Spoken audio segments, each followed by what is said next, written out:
Aloha, everyone. As Tyler said, my name is Kaʻiulani, but I didn't come alone. I also have another crew member with me. His name is Jason Sonata, or J-Boy. So I thought what we do is I'll show you folks some pictures, talk story. If you have any questions while I'm showing pictures, please feel free to stop me and ask a question. I'd rather be more conversation than me just talking at you. But definitely after all the pictures, we'll have a lot of time to answer more questions that you might think of. So yeah, with that, we'll get started. There's a question already. Oh, there's a question already? They want to know what condition Hōkūleʻa is in. Yeah. Oh, great question. I'm glad you folks are still following her and concerned for the safety of the canoe. So as you know, she just came out of the water yesterday at the Sun Island facility at the Marine Education Training Center.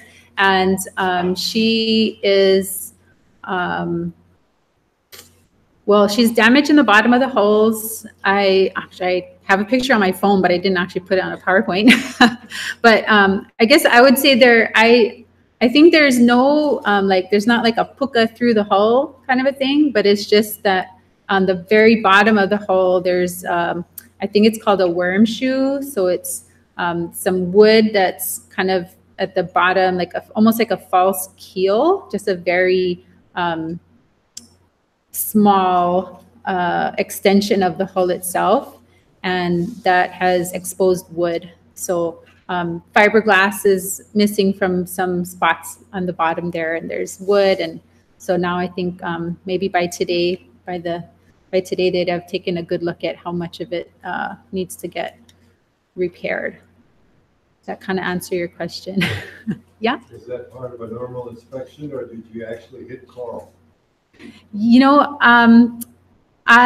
so it happened on Hawai'i Island. My understanding is when Hōkūleʻa left from Miloli'i and they're making their way to Kauai High, and this is part of the whole Mahalo Hawai'i sail, that they ran into trouble and ended up on either rocks or reef. And so that's why kind of an emergency come back to Oahu and bring her out of the water to see how bad the damage is and what we can do to get her quickly fixed up and back in the water again. Yeah. Anything else to start with? We could just make it a whole Q&A session. Yes. Who is at the helm? That is a question I don't know the answer to. And I was afraid to ask myself, because I imagine that's probably the first question a lot of people are getting is, who is the captain? And yeah, I don't know. I didn't want to ask, and I imagine they feel really badly right now, and any of the crew that are on board. Yeah, I don't know. Okay, shall we get started? So, since you guys are obviously avid followers of Hōkūleʻa, I'm probably going to share stuff that you already know.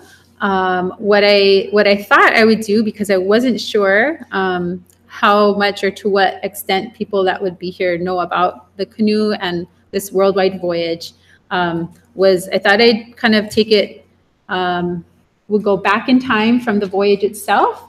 But as you may know, she left Hawaii in 2014, sailed, made her way down to Aotearoa, and then the following year crossed over to Australia and through the Indian Ocean and got to South Africa. And then in 2016, crossing the Atlantic, making her way to Brazil and then the east coast of the US. And then coming back through the Panama Canal into the Pacific last year and returning home almost around this time. It was May when we were leaving here to go to Tahiti to bring Hōkūleʻa home. And actually, J-Boy and I were both on the return voyage, bringing Hōkūleʻa back home from Tahiti last summer. So I have some photos just to, when I think about the worldwide voyage, and just always reflecting back on why that is even possible, that Hōkūleʻa could have done, that. And it comes back to these founders. So probably familiar faces. We have the anthropologist Ben Finney, the waterman Tommy Holmes, and of course our artist historian Herb Kane. And Ben Finney, actually, while we were sailing home from Tahiti last summer, he passed while we were making our way back home. But I think Hōkūleʻa has been around longer than they may have anticipated when they first initially formed the Voyaging Society and built the canoe. Of course, Hōkūleʻa's first navigator, Papa Maupiailug, from a tiny island called Satu'al in Micronesia. The first voyage in 1976. So you had some of the best watermen in Hawaii that composed of on that crew. They had a lot of courage, I think, to take this voyaging canoe to Tahiti for the first time in really modern, modern day. The first voyaging canoe we had in hundreds of years, and we always, honor these guys and give thanks to them for their courage. And we have much less of them around today. Yeah. I think I recognize some faces, but could you say who's who? Absolutely. So, okay, I was told I should use a cursor when I point out things. This is Billy Richards. He's still around today. He is, among other things, he's the president of the Friends of Hōkūleʻa and Hawaii Loa. That's him right there. Here's Uncle Buffalo Kaʻiulani. He is still with us today. Very well-known waterman, from Makaha, west side of this island. They're still with us. Uncle Duki Kuahulu, he was a Waikiki beach boy, actually credited with developing the steering system that is on Hōkūleʻa now. Not with us. He has since passed. Uncle Boogie Kalama, beautiful musician. He wrote the song Hōkūleʻa, Star of Gladness, and also has passed. And here's Uncle Shorty Berterman. He is also still, he is with us. He's on Hawaii Island and one of the navigators and captains of the Makali'i, but he's also the executive director of Nakalewa'a, Muku Keawe. And then here at the very far on your right too, is Uncle John Cruzy, and he's on Kauai, and they've built a voyaging canoe Namahoe, which was recently launched over there. So actually the four outer guys are part of the crew from 76 was actually honored at this year's Merry Monarch. If anyone watched that on the Wednesday, the Ho'ike night, all of them that are living today were here, or I should say in Hilo, and they went up on the stage and they were recognized and honored, and that was that was an awesome thing. This one. On here? Yeah. The dog. Oh, the dog. Oh, yes. Hōkūleʻa. Yes, the dog. Very important part of their crew. She actually knew how or where to go to the bathroom when they were sailing. So we're very happy for that. And this model that they're holding, this model va'a, is probably one that Papa Mau had made. But yeah, this is just part of the crew. Of course, there were more people, but these are a handful of them that were on board. So it's awesome that a lot of them have kind of become leaders in various canoe organizations throughout our islands. And this is a arrival when these guys got Hōkūleʻa to Tahiti that very first time in 1976. I love this picture just to show, they estimate, some numbers I hear is like 17,000 people that showed up in Papeete to see this canoe come in from Hawaii. So it kind of gives you that sense of like the gravity of how important this was at this time. There weren't nearly that many people when we arrived in 2014, and I didn't expect it, but just looking back at this, it's just, it's amazing. They said they were worried that the canoe was going to sink because so many people were trying to climb on board. They were just, so excited. But yeah, quite a welcoming in Tahiti. Following that voyage, so still kind of trying to show the faces of a lot of our teachers and people that we honor as we continue to sail today. Of course, Eddie Aikau, well-known waterman, big wave surfer, Waimea Bay. The voyage that they attempted to do after that 1976 voyage in 1978, they attempted to go again, but this time they didn't have Papa Mau and left under less than ideal conditions. Unfortunately, lost Eddie. He had, so of course, I wasn't around yet at that time, but from what I was told, he had strapped on his surfboard to the side of Hōkūleʻa before they left for Magic Island because he wanted to go surf the big waves in Tahiti, right? So when they ran into trouble, just, between here and Molokai in the Ka'iwi Channel, rough weather, big seas, and one of the hulls filled with water and the canoe flipped. And so Eddie convinced the captain to take his surfboard to try to paddle for help. From my understanding of, this hero of ours, he just couldn't stand to see Hōkūleʻa upside down. And, for him, it was really, he wanted to pull Tahiti out of the sea to bring pride back to our children here in Hawaii. And at this time, of course, the 70s, we credit, or we consider that kind of the Hawaiian Renaissance, like a reawakening of the culture of this place, of the people here and throughout Polynesia. And Hōkūleʻa was such an important part of that. And he couldn't stand to see her upside down. So he was willing to risk his life to save her and of course, his family, the crew members.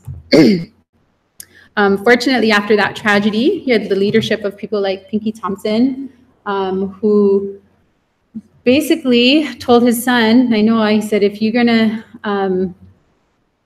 try to sail to Tahiti again, you need to go get your teacher. Who's your teacher? And so, of course, Nainoa was on his way to find Papa Mau. They weren't about to go back to or try to go to Tahiti again without him. They needed that teacher.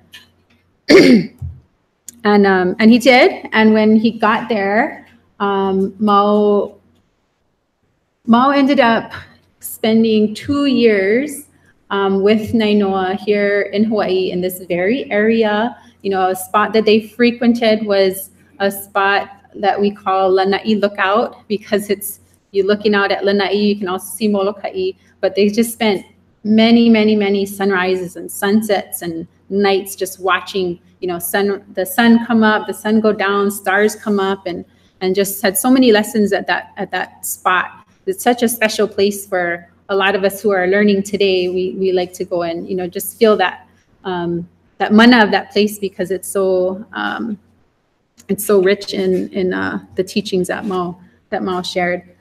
So I'm taking a while, but I'm trying to zoom through this history in a quick time. No one ever mentioned the name of the pilot spotted Swamp Hōkūleʻa. Oh yes, what is his name? I never knew the name of. Oh. You're an expert. Like I said, I wasn't around. I know of some people. Yes, absolutely.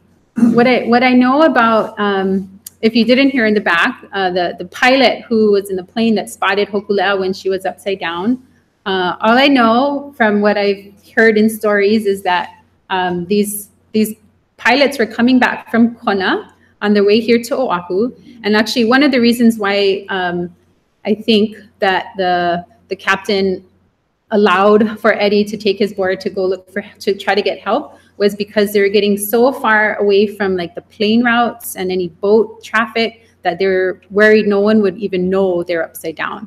Yeah, like they say when they left for Magic Island, they told the families, okay, if you don't hear from us, we'll see you we'll see you after Tahiti. We'll call you from Tahiti. So yeah, a lot has changed since then. We don't do that anymore. But the pilots saw the flares that the crew were shooting up in the air. But it's kind of interesting because for one, I think they were like behind schedule. So they were a little later and they were a lot farther south of their typical route. So they wouldn't have normally been flying that far south and that late, I guess. So it was pretty amazing that they did see the flares that the crew was shooting. And they had seen some weird things going on before that. So when they saw these flares, they were kind of, you know, it was also, you know, they were tripping out from before, like what's going on now? But fortunately, they figured out what that was. Yeah, the little I know from that time. But yeah, so a lot of lessons learned absolutely from that first attempt without Papa Mao. Once he came back and spent this, you know, time with Nainoa, and actually Nainoa's mom, Auntie Laura, she said that she'd asked Mao, because when he left after the first voyage, there were a lot of challenges on the way to Tahiti. So he actually left from Tahiti without sailing home with them. And when they came home, which is the voyage Nainoa was on, the return home, they had called in Kimo Lyman and Uncle Gordon to navigate Hōkūleʻa home with instruments. And Nainoa said they were really lucky they had good weather the whole way. But when he left, when Mao left, Nainoa says he left like I think it's called an 8-track. You guys might know what that is. Not all audiences do. But he left the recording that, you know, he said he had some words and he said, you know, I'm going home. Don't try to look for me. You won't find me.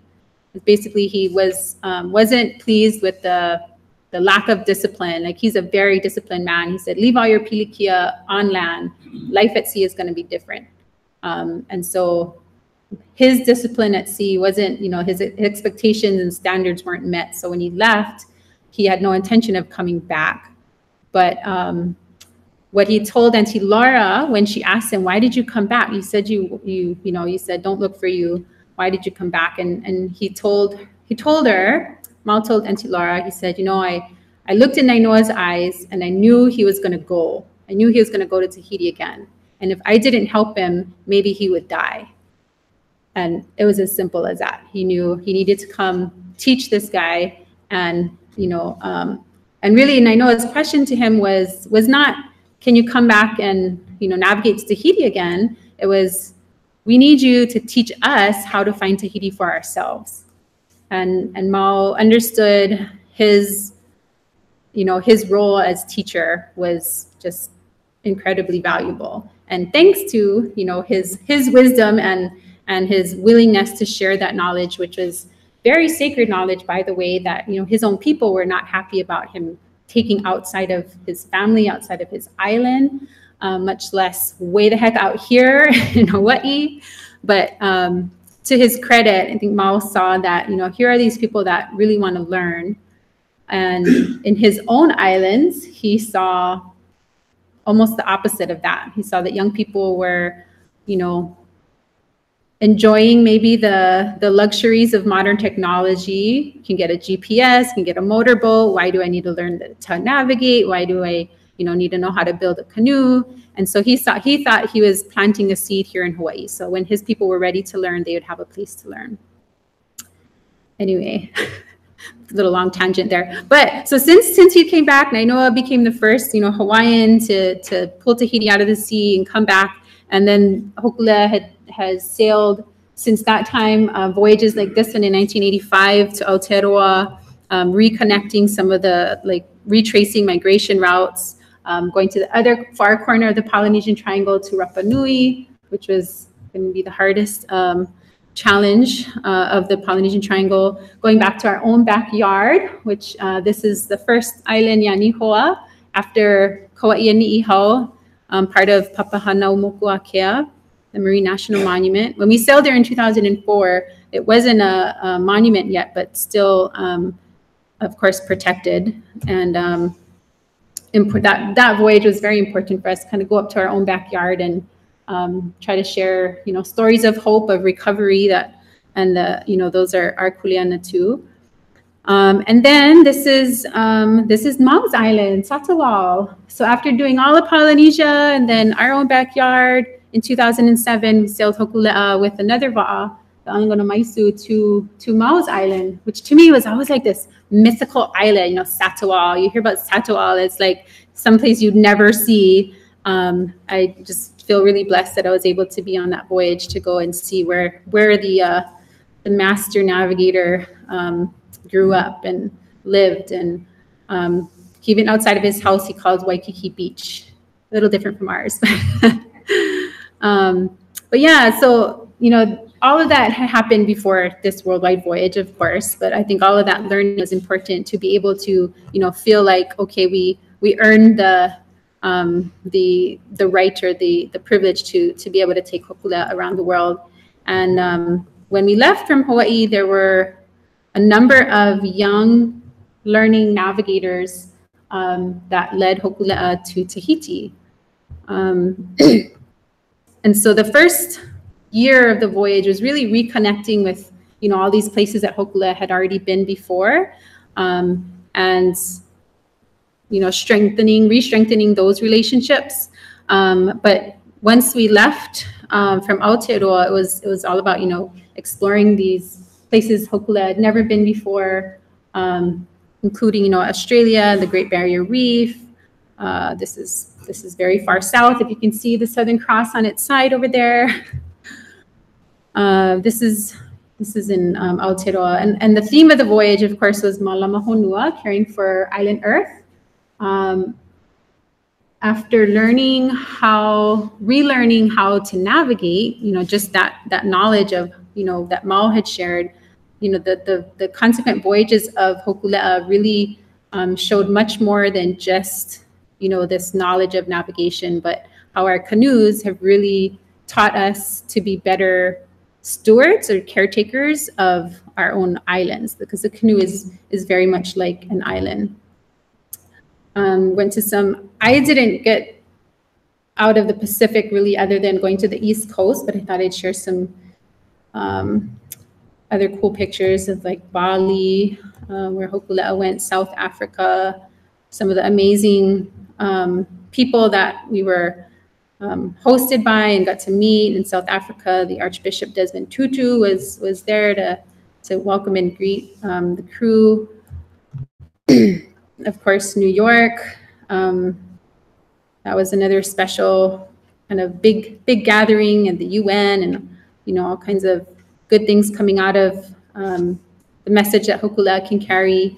I was fortunate. I did on the East Coast of the U.S. Got to do a portion of that leg, and some of what I found really remarkable was, we're trying to connect with a lot of the First Nations peoples, and seeing that they were so inspired by Hōkūleʻa's story that they wanted to recover their own canoe traditions. And so here's one of these tribes that had built the canoe for the first time in I don't know how many years, but again, trying to bring that part of their culture that was so important to them back. Got to go to some amazing powwow and have some exchanges, learning that, even though, well, we have very similar histories, I guess I'll say that. One really cool lesson, I think, from those first peoples on the East Coast, they were very impressed and grateful, I think, that, we had a group of people that went ahead of time and asked for permission that we come and bring the canoe and, bring the canoe to their communities. And yeah, I think a lot of people were a little dumbfounded and then just super grateful that we'd done that. So nobody ever asked us permission before. Thanks. And then I just wanted to kind of maybe share a little bit about just like our voyage home. So just to get a little glimpse of kind of the life on board, this place in Tahiti became Hōkūleʻa's home in Tahiti. This is Tautira, and there were actually four wa'a that left from Tahiti to come home after being hosted by our amazing family down there in Tahiti. Hōkūleʻa was captained for the first time on a long distance voyage by a wahine, Pomai Bertelman.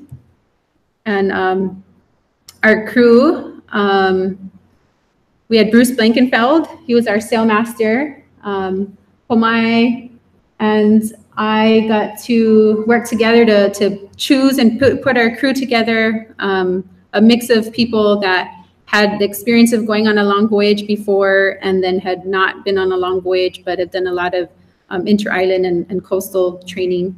And then absolutely we wanted to have our teacher. So that's Bruce was kind of like our mau for this trip home.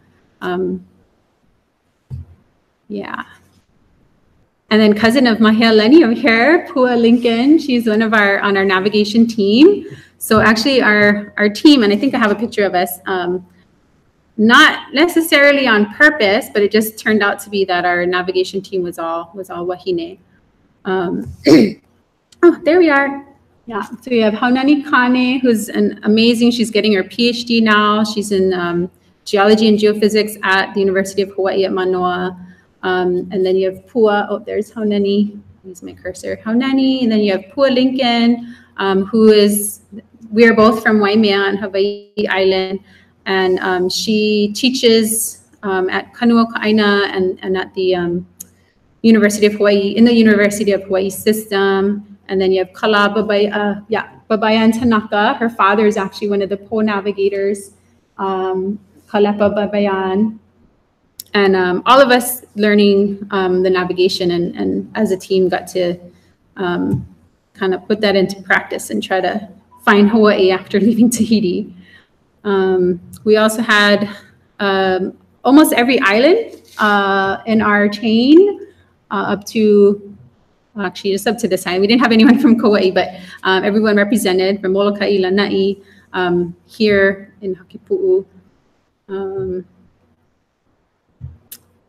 going to try to get through some of these really quickly. Some of these I have just to remind me of some like really amazing days at sea. We just like, there was one day like right before sunset. It just, you know, like you usually like to take pictures at that golden hour, but this day it wasn't even the golden hour yet, but the sun had just shed this like amazing color on the canoe, and it doesn't do justice in the pictures, but our photographer was going crazy. He's like, oh my God, this is like, it's like a fake, like something that you could only try to reproduce in a studio or something. Just this amazing light. It was just like orange and wow, it was like glowing. Yeah, you can't really get it in the picture, but yeah, you see he's going all over the deck trying to get pictures of everybody in this light. I have some pictures of us. This is during when we crossed the equator, but also just to kind of show a little bit of like what the space looks like on board, the kind of stuff that we're carrying. This center here do we have the cursor? So this guy is sitting on one box, which is our safety box. And then the other box here, this is our galley box. That's where J-Boy over here spent most of his time when he was up, because he is an amazing chef. So you have the captain and the navigator. They're pretty important to me. The chef, the cook is like number one. If you have a good cook, your whole crew's happy. Everyone, you know, is healthy and can function way better, and we can all do our jobs better because of that. But anyway, the equator crossing was a special. We kind of commemorated that, I guess, with kind of an aba ceremony. Some treasures also of the voyage was just, you know, the healthy food that we got to eat. We were having a hard time when we first left from Tahiti. We weren't catching very many fish. Our lures were breaking, and then we caught one, and it's like, that's why these things are monsters. So they're breaking our lures. But once we got one up, we said, okay, thank you very much. We will definitely be nourished by this fish for days. And we shared half of it with our escort boat. Part of what the voyage incorporated some science kind of projects, and one of those was Haunani, who's on our nav team. She kind of led one project where she's checking like fish DNA, gets clippings of the fins, and then checks what's in the stomachs. Some pretty cool stuff in there. This is all from this one guy, that one fish. So you see like little other tiny fish in here, some squid, and yeah, and some crustaceans in there too. But that was part of kind of science, some of the science projects we did on board. Try to always like follow the migration of fish too. And then, of course, we don't have refrigeration, so we dry whatever fish we couldn't eat on that day. So you get the whole crew comes together. Fortunately, it's beautiful days, so when these guys are off watch, they could cut this. Did you guys have dinner yet? And this always makes me hungry. So, like I said, J-Boy is an amazing chef. He made ahi katsu. He made fried ahi belly in the bowl. Seared furikake ahi, sashimi, of course. Yeah, like I said, these are my favorite pictures. And then, like I said, we dried them too because we don't have refrigeration on board. So we're pretty good with a big fish like that for days. And the dried fish is such a treat on especially those days that we don't catch any fish. I thought I mentioned a little bit about the navigation stuff. I don't know if you folks are curious about that at all, but this constellation, you guys recognize that? You see it well from here, yeah? Hanaya Kamalama, or the Southern Cross.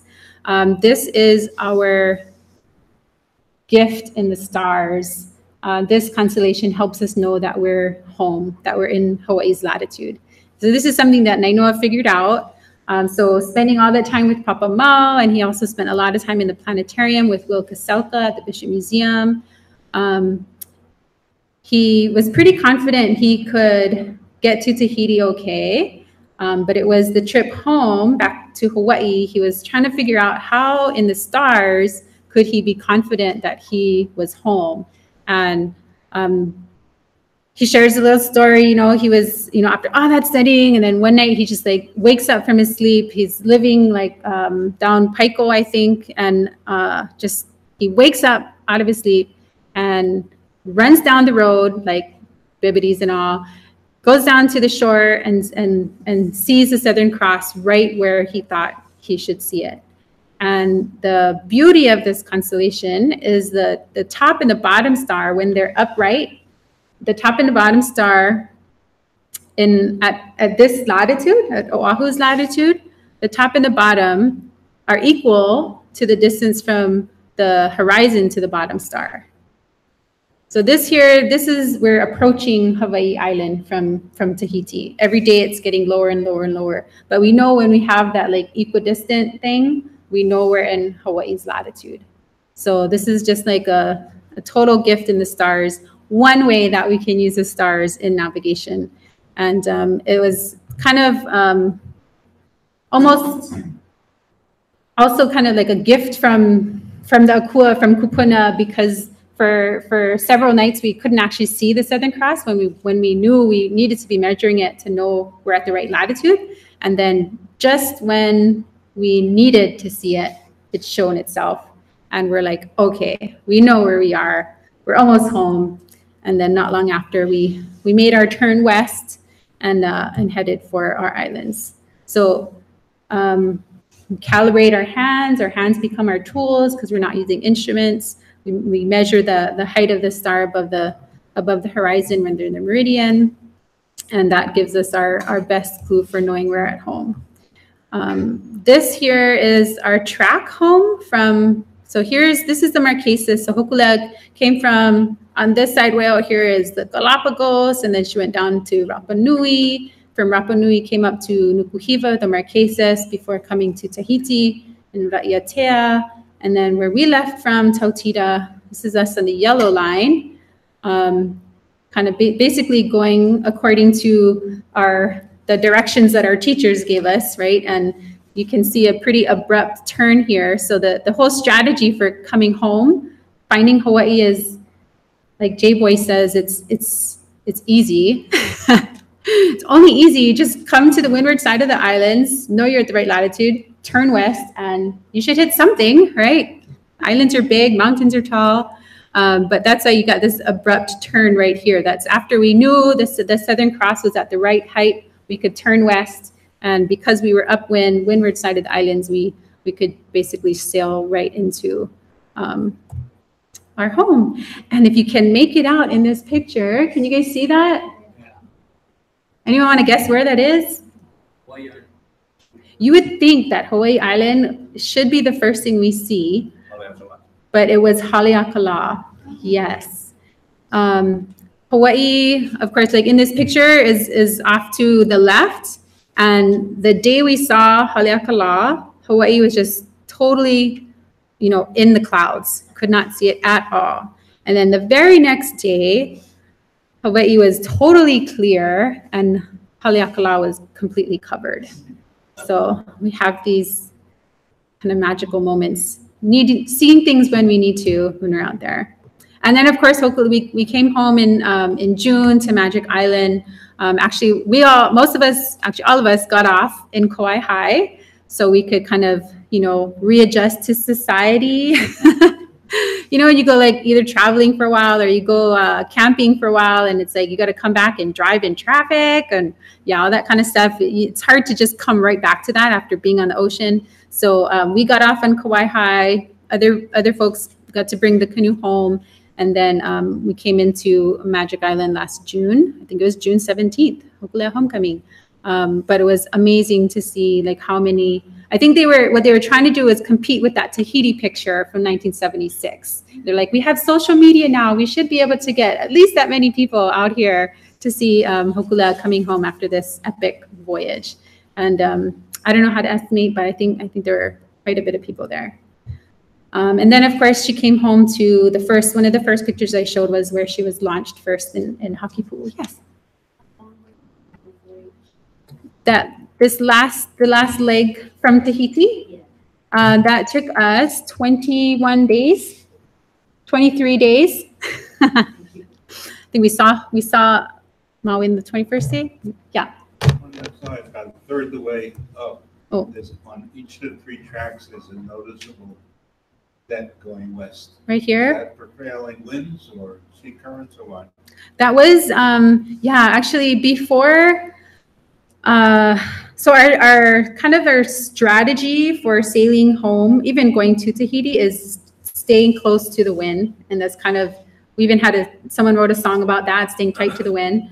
But at that point in time, yeah, the wind didn't allow us to really, you know, stay on that track. And it kind of veered us a little bit west of north for a little bit. And we like to think that, you know, it was a time that we kind of had to pause before we crossed from the south hemisphere into the northern hemisphere, and just kind of crossing that boundary to come back to this side of the ocean, I guess. But yeah, that was because of what the wind allowed us to sail.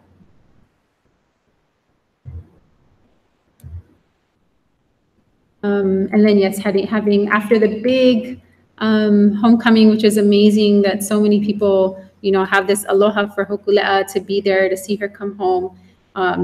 And now, of course, we're going around to thank everyone for letting the crew take Hōkūleʻa away from here for 3 whole years. Going around to mahalo all the communities here in Hawaii. So that's kind of a little wrap up, I guess, of from the very beginnings to this, like a quick thing of our whole voyage. And yeah, hopefully I might have stirred up some questions you guys might have.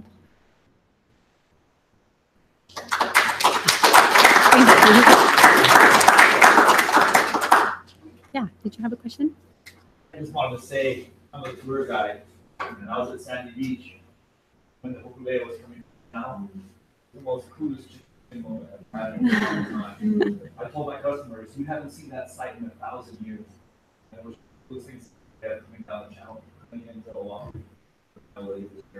I can't express my gratitude and my thanks, and I hope you guys have the best of luck in the future. You guys do the coolest thing. Oh, thank you. Thank you. Yeah, like I said, I'm just a student, and those are like the amazing teachers, and we're just, you know, grateful that they did what they did at the very beginning and have, you know, continued. So yeah, awesome. Hōkūleʻa Island is a pretty low island. Been 30 years now. Are they suffering from sea level rise at all? And does the Voyaging Society do any charity work down there? Great question. J-Boy? I think that's No, yeah, when we sailed there, that was in 2007. Part of what we wanted to do was also bring awareness to, we were sailing throughout a lot of these low-lying atolls in Micronesia. First we were in the Marshall Islands, through Micronesia, onto Palau before, and then coming back to Yap. But yeah, definitely that is a big concern is, what does the future hold for these low islands? At the moment, PVS, we're like with the voyage, part of the mission of the voyage was Malama Honua, caring for Island Earth. And the hope was that the canoe could serve as like a catalyst to bring people together, not to, like, as Nainoa says, like, we're not going to save the world, but we're gonna bring people that can save the world together. And having these kind of shared stories, shared experiences, and building those relationships so that we can, bring awareness to that kind of thing. And for us, the Voyaging Society, as a small, like, nonprofit organization, just raising funds to go on the voyage is a big feat in itself. So I wouldn't say that we're how would you say that we're in Satawal, doing the work there, but trying to get the right people and organizations together so that we can help everybody. Message you could take back. Mm-hmm. You all and all, definitely founders of the society. Yes. And you owe it to him and his people. Absolutely. Be nice, really good person. Mm-hmm. Yeah, definitely. I was very fortunate to take a trip to Micronesia in March, and I went to Satawal, and I met House daughter and son, and they took me to see this grave. And question about the sea level rise. This was not Satawal, it was another one of the islands. They're having very serious problems. They have ancient farrow fields, and they're now becoming salty. Mm-hmm. And they're just losing their ability to grow farrow, which is their primary nutrition. Yeah. And I don't know what's being done if this was Yeah. some of those islands, they're going to have to leave.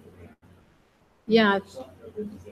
Yes. Yes. Thank you for sharing that story. Actually, it just, reminded me that, like, when we were in New York, there's, Nainoa was, invited to speak with or at the United Nations, and I think there's different kinds of levels of action that PBS has been trying to be involved with to help.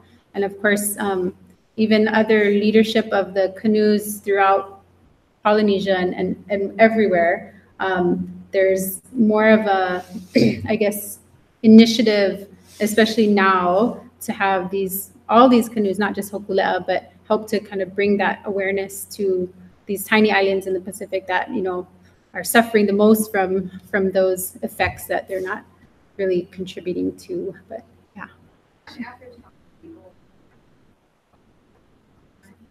At one time on Hōkūleʻa, about 12, average of 12 people. So you hit rough station. Yeah. Like, So places where you have to go. well, We lost 100 people overboard. fortunately, no. We did have one overboard incident on the voyage, but that was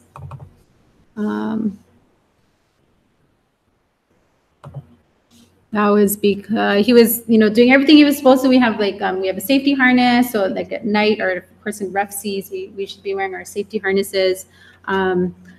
Just going back to this picture, so you can see, I mean, the deck is really enclosed by the railings and the hale, or the canvas that we have that we sleep inside of.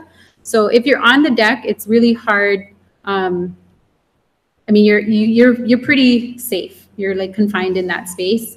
Once you go outside of the deck, so forward to, work on the sails, or, going off to the side. So our bathroom is probably the most unsafe place. We go off and hang off like underneath this area. That's where we kind of hang ourselves out to use the lua. But anytime we do that outside of the railings, we're harnessing in.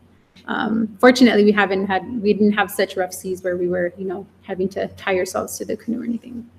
Yeah. Yes. You mentioned at one point in your presentation that you, I guess on the East Coast of the United States, that you indigenous people there, and they experienced a renaissance of their culture, news. And I also know that the Polynesian Voyaging Society has a wonderful connection with Southeast Alaska, with the log being given for Hōkūleʻa. Looking at Alaska as a whole, having volunteered there all the summers, I'm struck by the fact that my opinion is that they could benefit tremendously from having a replication of their migration, because of course they came across the Bering Land Bridge when it was a land bridge. But there were other times, it looks as if, from evidence that's coming, that there were sea migrations as well, not across quite the open ocean that Polynesian navigation would have done. I guess a little more coastal, but nonetheless, pretty amazing voyages in very, very cold water. And so here, that's a long entree into my question of, have you had any people from Bering Land Bridge, say, area of Alaska, contacting Polynesian Voyaging Society about any sort of joint project, or sort of taking them under your wing to encourage their exploration? Have you had any contact between these two places?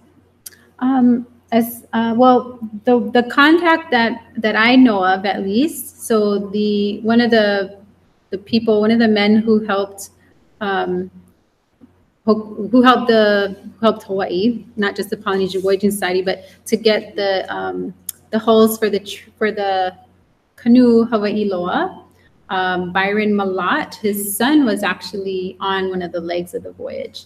So before the voyage started, there were people from Alaska that came to, and this is mostly like I would say, Tlingit, Haida tribes that had this existing connection because of Hawai'i Loa. And they came before the voyage to participate in some training, so to be part of the voyage at some point. And yeah, some of them were on the voyage, like in Australia, and then one of them through the Pacific from Rapa Nui to the Marquesas to Tahiti, but mostly as participants, as crew members and part of the voyage. And the idea is that they, keeping that relationship, but also taking what they can back home and sharing their experiences. Yeah. Yeah. I know Hōkūleʻa was widened. The distance between the hulls was made wider. Whose idea was that? Why'd they do that? I'm not sure if it was Nainoa's idea or if he'd, kind of having conversations with people. The thought was that widening her would help make her more stable and hopefully more safe for the voyage around the world, going outside of the Pacific where she was used to. So that was, it was more for stability, and, it's, I guess, something he probably explored with people that he thought would have good advice. How much wider was it made? So the hulls were spread apart. Honestly, it's just like a foot or 2 feet. Okay, 2 feet wider. So yeah, new cross beams had to be made so that she could be spread apart a little bit more. What's next? I know there's the Moana tour, but what's the next big project? That's the question I was afraid of. No, only because there's so much talk about what could be a possible next voyage. Actually, when J-Boy and I were sailing home last summer, Bruce was talking about this year going back to the South Pacific to a place in what is now French Polynesia, but some islands that Hōkūleʻa hadn't been before. Remember the names? Is it like Raivavai? Or close to like the Mangarapan Islands. But yeah, so that was being talked about while we were sailing home. And of course, things always change, but there's been talks about going, for a while now, there's been talks about going like to Southeast Asia, to Taiwan, talks about going back up to the Pacific Northwest, kind of doing like a Pacific Rim voyage. So there's lots of ideas definitely that are out there. I don't think one has been like settled on yet, but just recently, I think this is in the news somehow too, but all of Mo's students, beyond Nainoa, the others, Bruce Blankenfeld, Shorty Bertelman from the beginning, and then also the South Pacific navigators that learned under him and Nainoa, recently came together for like a summit to talk about how can our voyaging canoes in the Pacific be a voice for peoples in the Pacific and the islands that, you know, may not have very loud of a voice, but how can our voyaging canoes contribute, like, to go beyond this worldwide voyage, like a continuation of raising awareness of the things that we want to try to resolve or help work towards, you know, bettering our islands and the situation of people on the islands. So I know that's part of it, is trying to work together with the other canoes in the Pacific. One more question? Yeah. What's the emotion of sighting land after 20 or 30 days of food walking, especially on a low-lying part? The emotion? Yeah. Oh, it's all over the place. It's a roller coaster of emotions. Initially, I mean, like, maybe J-Boy can help me answer this into for someone who didn't have like the stress or pressure of better find an island. But once you see it, it's a combination of like a relief. Like we were looking at this spot for the longest time, you know, thinking, okay, we know Big Island's right here, but it's not revealing itself. And then somebody saw right in front of us and was watching for a long time. And once it was like, okay, yeah, that is an island, that is a mountain. It's just like overwhelmed with, you know, just being happy, ecstatic, and then at the same time, you also have that realization that the voyage is almost over. And so when I say roller coaster, it's like, you know, we see everybody's like happy and smiling and then crying and hugging each other. Also in tears of joy, but then that sadness of, you know, we spent 20 days at sea with this group of people. We knew each other from before, but we're just an even tighter family by the end of the trip. It's never going to be the same again. You know, we'll never have this experience the same way again. And so there's that sadness that, you know, you've had all this focus for so long in doing this and reaching that destination. So yes, you're incredibly happy that you did it, but at the same time, yeah, just that sadness that it's over. And of course, then you're happy again. You're like, okay, I'm going to see my family pretty soon. And all kinds of whirlwind of stuff. But do you want to answer that one? You have to come here. Drag you out of your seat. Are you going to stop us? Oh, go ahead. How would you have felt if you finally explored the island and it was Japan?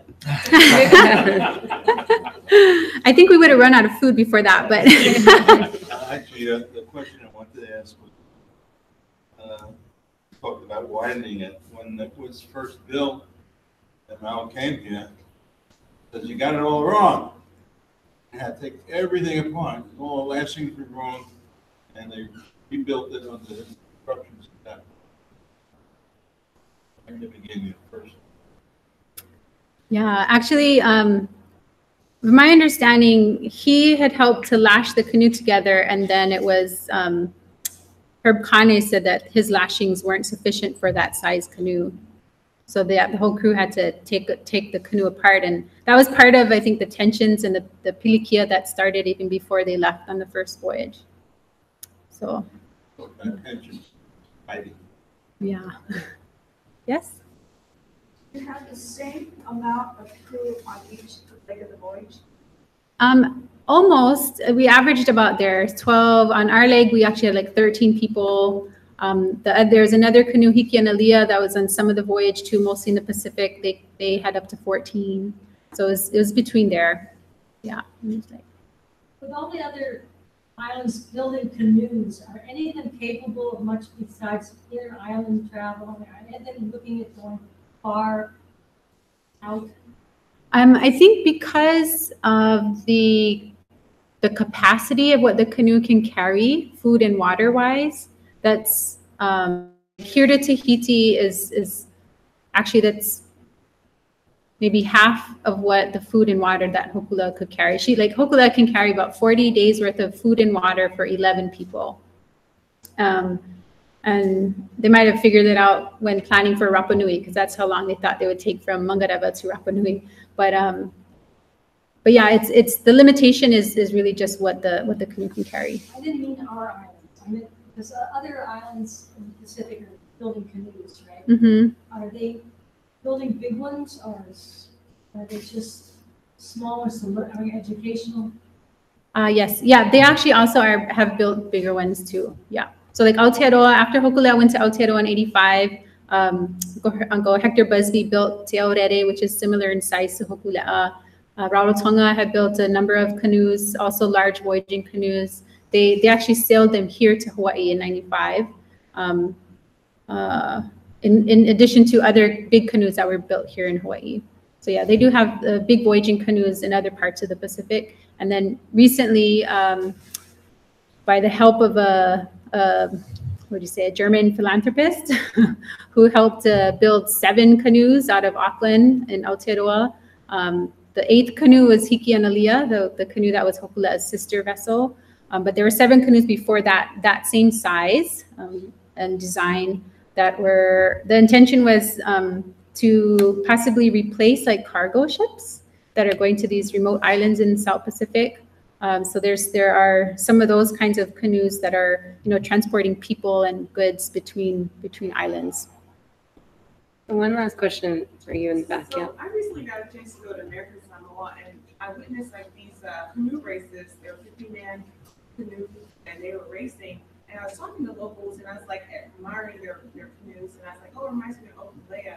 And they were saying, oh, well, we taught them everything that they know. And I left that, I was laughing and haha, whatever. But I left that thinking, oh, they're just pulling my leg. What does history tell us? Do you know? I mean, did America, the people of, that region, American Samoa, give us the knowledge? Because I'm learning a lot about navigation. Yeah. I was just curious. Yeah, I don't have a better slide than this to like show just the Pacific, but basically, I mean, they might have said that because so they were in Samoa.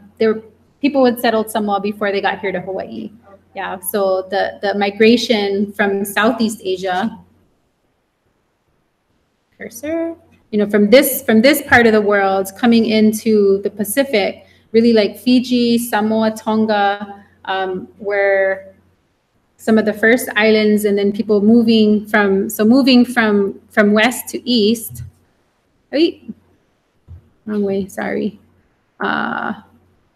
And then like the far corners of the Polynesian Triangle, really Hawaii, Rapa Nui, and then Aotearoa, probably the latest to be settled. So in that sense, with voyagers that came from that part of the ocean, making their way eventually to Hawaii and that part. But in the more recent history, so this is like thousands of years ago, the more recent history, most of our islands in Polynesia, at least, had nearly lost, or that knowledge of how to navigate these canoes was asleep.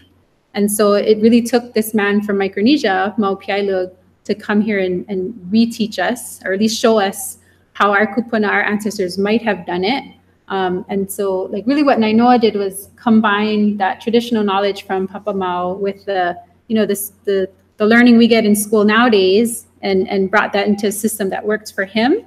And like he was able to find Tahiti and back, and you know that's what a lot of us are learning now. But you know, Samoa actually also has one of these canoes that was built in Auckland, and I think every island at this point is trying to figure out, because canoes are, you know, it takes a lot of resources to not just build one but then maintain it. Yeah, and they do have one in an organization in Samoa. But we're all trying to help each other to figure out how we can lift each other up and, you know, work towards that common goal. Yeah, we like to joke around. I Thank you. yeah.